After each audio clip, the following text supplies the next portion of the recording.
Patok na patok sa UK ang latest single na SB19 na Damn. Mukhang bet na bet ng mga taga-United Kingdom ang kantang ito ng P-pop Kings. Ang bilis-bilis nitong umakyat sa chart nitong Sabado ng umaga ay parehong nasa top 4 ng official single sales chart at official singles download chart ng UK ang Damn at patuloy pa itong tumataas. Nakabog na nito ang kanta ng mga sikat na international singers at ibang K-pop superstar. Mistulang nag-rocket ship nga ang SB19 para malampasan ang kanta ng mga sikat na global music superstar gaya ni Lisa, Doja Cat, Ray at maging ang G-Dragon.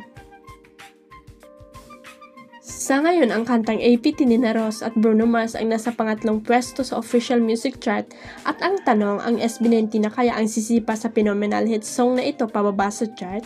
Samantala, bongga rin ang music video ng kantang Damn after 7 days mula nang i-release ito ay naka 11 million plus views na ito at hindi lang sa music chart panalo ang SB19 Boys dahil pasok din sila sa top 60 ng top 100 K-pop male idols.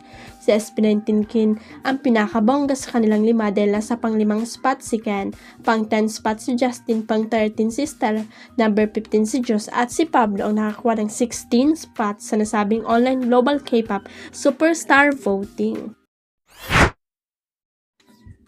Mainit pa rin pinag-uusapan ang tungkol sa PBA player na si Kylan Johnson at binemember na si Aya Arceta. Pero sa latest update ng exclusive interview ng ABS-CBN News, tila may pakiusap ang basketballista sa publiko. Hindi ito tungkol sa pag-amin o pagtanggi sa anumang relasyon nila ni Aya. Ang nais niya raw ay mabigyan ng respeto ang kanyang close friend at churchmate lalo na kung magkaroon na nga ito ng pag-ibig. Ayon sa PBA Cager, naniniwala siyang may karapatan ang P-pop star na makipagjowa kung kailan at kanino nito gustuin. Sabi ni Kylan, if Aya is pursuing a romance with someone in the future, I would hope her fans would respect that.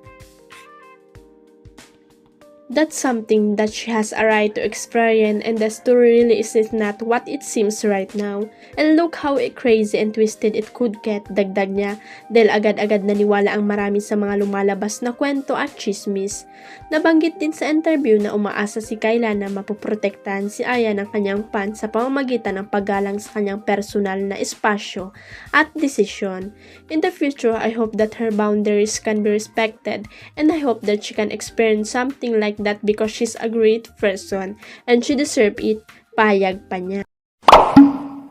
Huwag kalimutang i-click ang subscribe button at i-ring ang notification bell para sa latest at legit chika updates.